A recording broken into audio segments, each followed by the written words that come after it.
నమస్తే అందరికీ. బ్రాండెడ్ బట్టలు కొనలేక ఈ పెద్ద షాప్‌లోకి వచ్చిరనుకుంటుర్రా? కాదు కాదు. మీకొక కొత్త విషయం చెప్పనీకొచ్చిననమాట.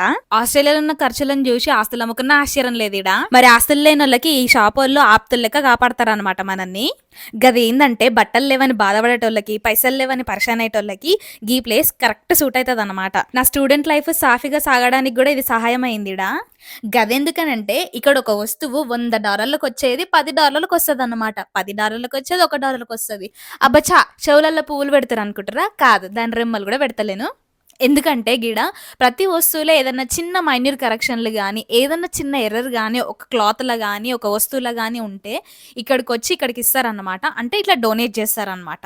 ఇంక గా వస్తువులను వీళ్ళు కొత్తగా తళతళ మెరిసేటట్టుగా ఏసి దానికొక చిన్న ప్రైస్ ట్యాగ్ ఏస్తారనమాట. ఈ రెడ్ జాకెట్ జూడుర్రు ఎంత మందంగుందో. మా మమ్మీ దెబ్బలు తట్టుకోవచ్చు దీనితోటి. ఇది గాని మా మమ్మీ ఇంటే విమానంలో వచ్చి మరీ నా ఈపు సాపు చేస్తది. ప్లీజ్ మా మమ్మీకి మాత్రం ఎవరు చెప్పకుర్రి.